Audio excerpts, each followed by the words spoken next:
क्षमा करे भैया, किंतु यह संभव है। मां में ईर्ष्या की दुर्गुण दूर दूर तक नहीं है। वो तो सदैव प्रसन्न रहती है। अब प्रसन्न रहती हैं वो अपने अतीत की त्रुटियों से सीख ले चुकी हैं। उनके दोषों पर उनका नियंत्रण है, किंतु तब ऐसा नहीं था। किंतु भैया, गरुड़, एक बार एक ऋषि नदी के किनारे स्नान ध्यान करने जा रहे थे। तब उनकी दृष्टि एक बिच्छू पर पड़ी। वो पत्थरों के बीच फंसा हुआ था, स्वयं को बाहर निकालने में अक्षम था। उसके प्राण संकट में थे। उसकी सहायता करने के लिए ऋषि ने अपना हाथ आगे बढ़ाया, किंतु उस बिच्छू ने उन्हें ही डंक मार दिया। पर क्यों? ऋषि ने भी बिच्छू से यही पूछा। जानते हो बिच्छू ने उत्तर क्या दिया? उसने कहा, यह उसकी प्रवृत्ति है, वो चाहकर भी अपने स्वभाव को बदल नहीं सकता।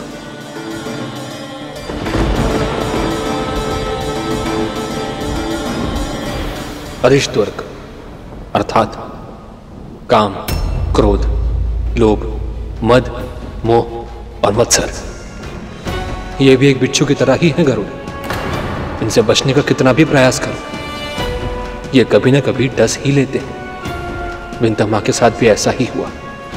उनमें अपनी संतानों को जन्म देने की इच्छा इतनी प्रबल थी कि स्वयं से पहले अपनी बहन को मां बनते देख उनमें अधीरता के साथ साथ ईर्ष्या भी बढ़ गई। और इस ईर्ष्या ने उनसे ऐसा पाप करवाया जो एक मां के लिए अकल्पनीय है। अनजाने में वो अपने पुत्रों की सबसे बड़ी शत्रु बन गई।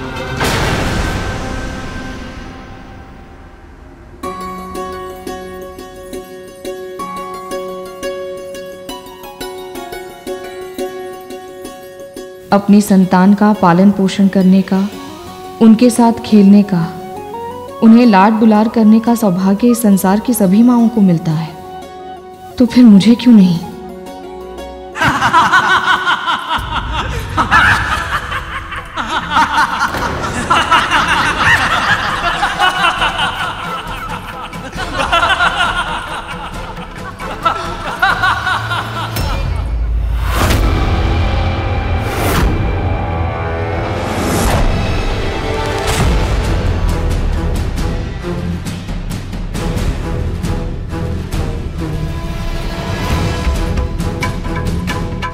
तो विंता को मुझसे और मेरे बलशाली पुत्रों से ईर्ष्या हो रही है। आज मैं तुम सबकी शक्ति, चुस्ती और सामर्थ्य की परीक्षा लेना चाहती हूँ। परीक्षा? कैसी परीक्षा माँ?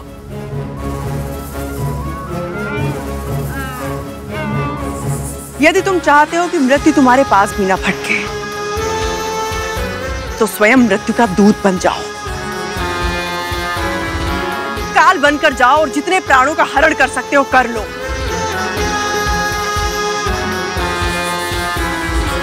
आज की परीक्षा में विजेता वही कहलाएगा जो जितना अधिक रक्त बहाएगा।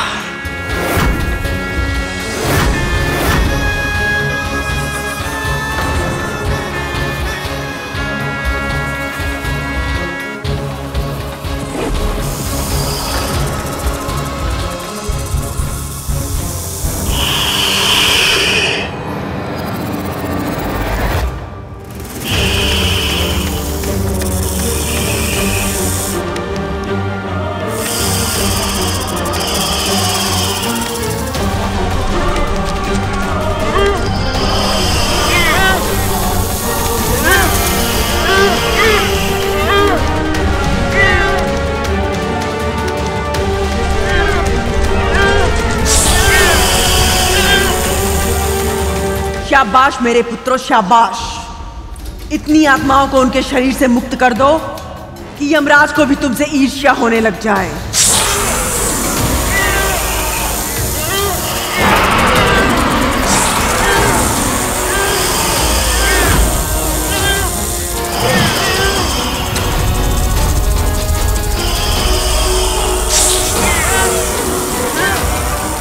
माँ, हमारे भोजन के लिए किसी प्राणी को मारना हमारी विवशता है, क्योंकि यही विधि का विधान है। किंतु ये हिंसा व्यर्थ है माँ, केवल अपने मनोरंजन के लिए। मनोरंजन नहीं, प्रशिक्षण है ये। सृष्टि के जंगल में स्वयं को जीवित रखने के लिए दूसरों के प्राण लेना सीखना पड़ता है। कारण उचित हो तो वध करने में कोई दोष नहीं होता मां, किंतु आप वध नहीं, हत्याएं करवा रही हैं। परीक्षा में विजयी होने के लिए जीवन छीन लेना ये उचित नहीं है मां। वाह, तो तुम दोनों अपनी मां को उचित अनुचित का भेद सिखाओगे।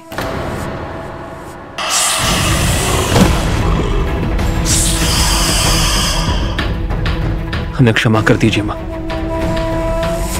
महल लौटने की आज्ञा दीजिए। तो तुम दोनों मेरी आज्ञा का पालन करने का प्रयत्न भी नहीं करना चाहते।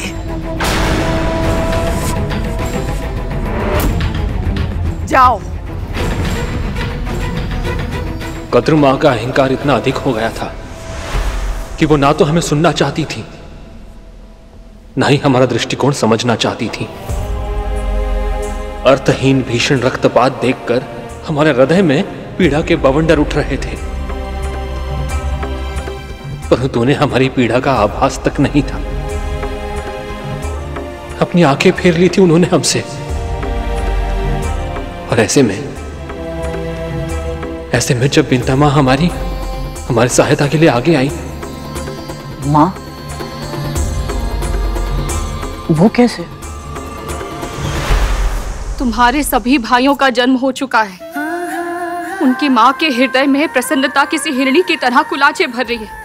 ये हर्ष उल्लास, ये प्रसन्नता अनुभव करने का अवसर कब दोगे तुम दोनों मुझे? कितनी आकुल हूँ मैं तुम्हें निहारने के लिए, अपनी गोद में खिलाने के लिए, अपने हाथों से भोजन कराने के लिए। जो कुछ भी मुझे ज्ञात है वो सब तुम्हें सिखाने के लिए, पर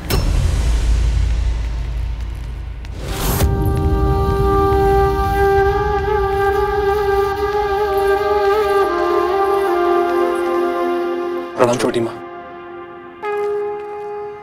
यशस्वी भवा। इतनी शीघ्र लौट आए अपने भ्रमण से?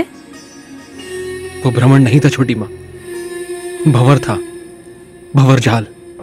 अनंत, क्या हुआ है? बता मुझे। आप ही बताइए छोटी मां, क्या स्वयं जीने के लिए निर्दोष प्राणियों की हत्या करना आवश्यक है? इस सृष्टि में कुछ जीव शाकाहारी हैं, तो कुछ जीवों की प्रवृत्ति मांसाहारी भी है वासुकी। सृष्टिकर्ता ने ऐसा ही बनाया है उन्हें, ताकि प्रकृति में संतुलन बना रहे। इसीलिए भोजन के लिए आखेट करने में कुछ भी अनुचित नहीं है, किंतु हाँ, आखेट आवश्यकता के लिए होना चाहिए, लोभ के लिए, खेल के लिए या शक्ति के भोंडे प्रदर्शन के लिए नहीं। तो फिर कद्रू मां हमें हिंसा का पाठ क्यों पढ़ा रही है छोटी मां? निर्दोष प्राणियों पर अपना प्रभुत्व स्थापित करने के लिए हमें विवश क्यों कर रही है वो? प्रेम, स्नेह, संवेदना, ये संस्कार जो आप हमारे दोनों भाइयों को दे रही हैं, वो हमें क्यों नहीं दे रही? तुम्हारी माँ वही कर रही है जो उनके विचार में तुम्हारे लिए अच्छा है। हम कद्रू मां का अनादर नहीं करना चाहते, किंतु निर्दोषों की हत्या का जो आदेश वो हमें दे रही है, उनका पालन करना हमारे लिए संभव नहीं है। हम क्या करें छोटी मां? ऐसे लग रहा है जैसे हम दिशाहीन हो गए। जीवन का उद्देश्य क्या है माँ?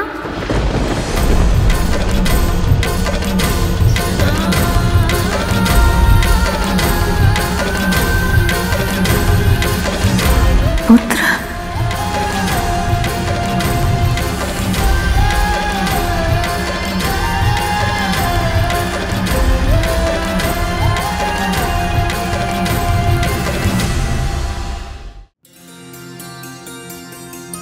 अनंत, वासुकी, तुम दोनों ने सुना ना? क्या छोटी मां? नहीं तो कुछ हुआ क्या?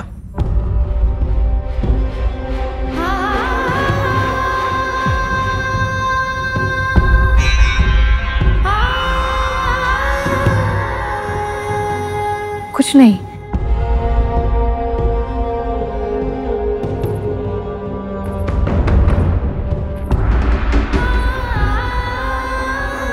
इस संसार में हमारा जन्म क्यों हुआ है, हमारे जीवन का उद्देश्य क्या है, हमें ये जीवन कैसे जीना चाहिए। ये ऐसे प्रश्न हैं जो हम सभी के मन में कभी ना कभी उठते हैं, पर इनका सही उत्तर पाने का माध्यम केवल एक ही है, अपने आराध्य की भक्ति।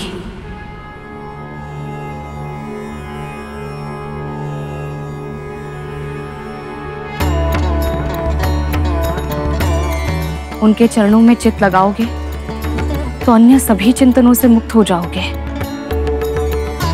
तुम्हें ज्ञात है अनंत, तुम्हारे जन्म के समय मैंने तुमसे क्या कहा था? अनंत, तुम्हें अनंत काल तक प्रभु श्री नारायण की भक्ति और सेवा का अवसर मिले। तुम्हें श्री नारायण की आराधना करनी चाहिए। तुम ओम नमो भगवते वासुदेवाय का जाप करो।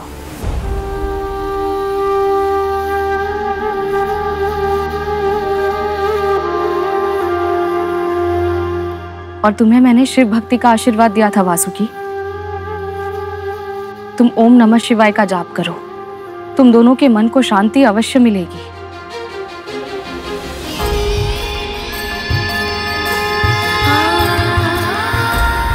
धन्यवाद छोटी माँ। आपका बहुत बहुत आभार छोटी माँ।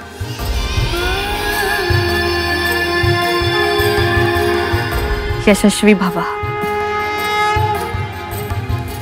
ओम नमो भगवते वासुदेवाय नमः। ओम नमो भगवते वासुदेवाय नमः। ओम नमो भगवते वासुदेवाय नमः।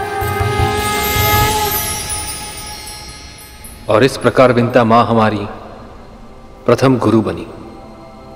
जानते हो गुरु के बिना ना तो ज्ञान की प्राप्ति होती है, ना ही भगवान की।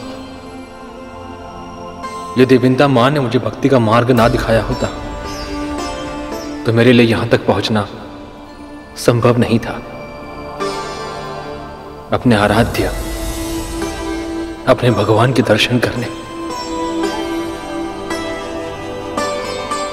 उनके समीप रह पाने का सौभाग्य मुझे कभी नहीं मिल पाता।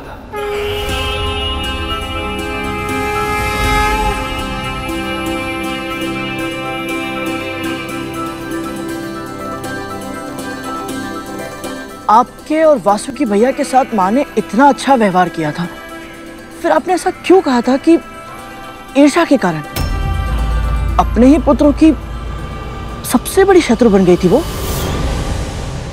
भैया, जो भी हुआ था, जैसा भी हुआ था, मुझे बताइए। विंता माँ के मन में ईर्ष्या अवश्य पनप रही थी, परंतु उसी ईर्ष्या को भीषण अग्नि में परिवर्तित करने का पाप मेरी मां कद्रू ने किया।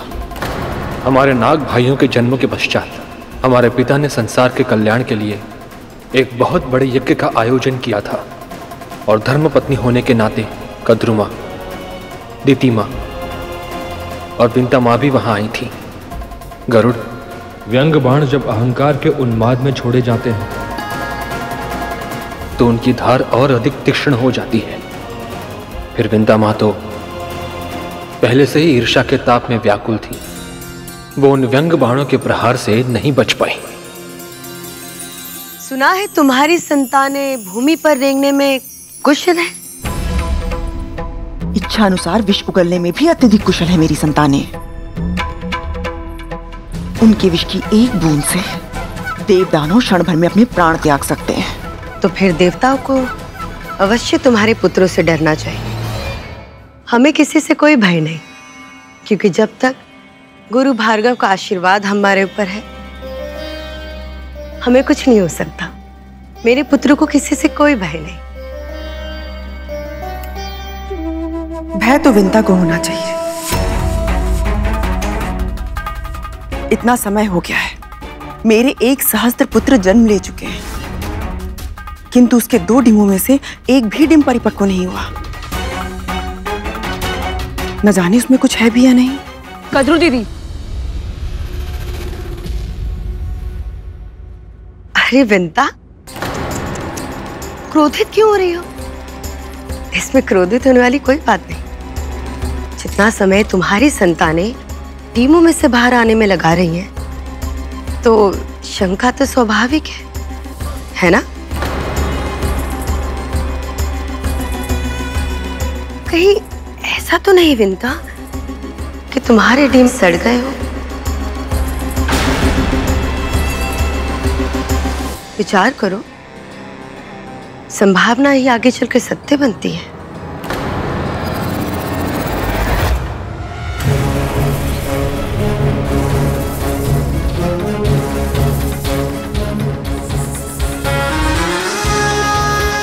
महर्षि दुर्वासा की दिव्य माला वक्ष पर है,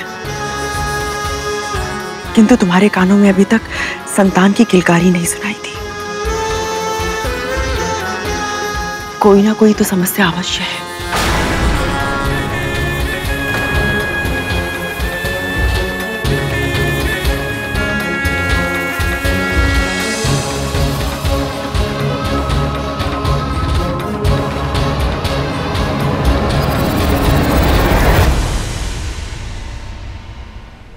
कितनी निष्ठुर थी वो। मेरी माँ पहले से ही दुखी थी और वो दोनों बहनें होकर भी अपनी बहन का कष्ट समझने के स्थान पर उन्हें और अधिक पीड़ा पहुंचा रही थी। अहंकार दीमक की तरह होता है गरुड़, जो भीतर ही भीतर हमारी सारी अच्छाइयों को खा जाता है। और जब तक हमें पता चलता है तब तक बहुत देर हो चुकी होती है। एक और जहां दीदी माँ और कद्रू माँ विंता माँ को नीचा दिखाने में जुटी हुई थी, वहीं दूसरी ओर देवराज इंद्र कुछ ऐसा करने जा रहे थे जिसका प्रभाव तुम पर, तुम्हारे भाई पर और समस्त सृष्टि पर पड़ने वाला था। ऐसा क्या किया था देवराज इंद्र ने? ओम नमो भगवते वासुदेवाय। ओम नमो भगवते वासुदेवाय। ओम नमो भगवते वासुदेवाय। ओम नमो भगवते वासुदेवाय। ओम नमो भगवते वासुदेवाय। ओम नमो भगवते वासुदेवाय। ओम नमो। ठहरो, ठहरो।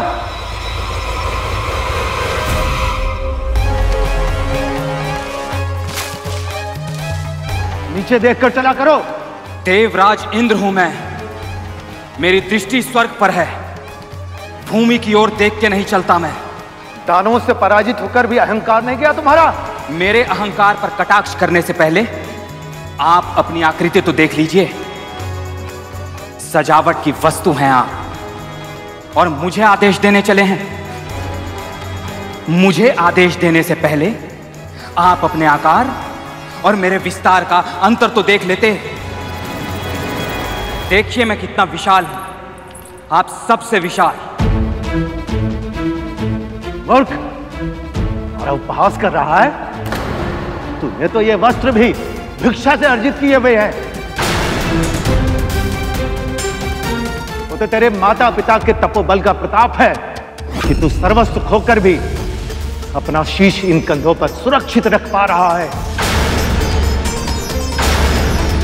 एक छोटी सी लकड़ी तो आप सब मिलकर उठा नहीं पा रहे, किंतु अभिमान इतना कि मेरा अपमान करने का दुस्साहस कर रहे हैं।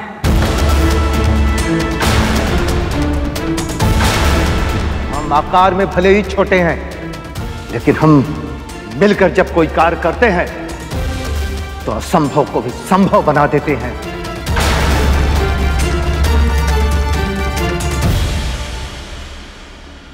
तेरी देह विशाल है, किंतु तेरी बुद्धि अल्प है। तू ये समझ ही नहीं सकता। तन छोटा होने का अर्थ तुच्छ होना नहीं होता है। हम तो तुझे यहां आशीर्वाद देने आए थे, किंतु अब हम तुझे श्राप देंगे। श्राप, श्राप, श्राप। अपनी तप शक्ति को साक्षी रखकर हम भगवान विष्णु से प्रार्थना करते हैं कि ऋषि कश्यप को अगली संतान के रूप में ऐसा पुत्र देना जो उनके यश के अनुरूप हो।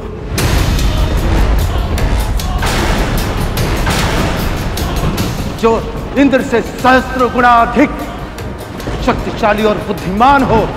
इंद्र से सहस्त्र गुणा अधिक शक्तिशाली और बुद्धिमान हो, शक्तिशाली और बुद्धिमान हो, शक्तिशाली और बुद्धिमान हो। जो प्रत्येक अहंकारी के अहंकार का नाश करे, जो प्रत्येक अहंकारी के अहंकार का नाश करे, जो प्रत्येक अहंकारी के अहंकार का नाश करे। ऋषि कश्यप को अगली संतान के रूप में ऐसा पुत्र देना जो इंद्र से सहस्त्र गुना अधिक शक्तिशाली और बुद्धिमान हो, जो प्रत्येक अहंकारी के अहंकार का नाश करे,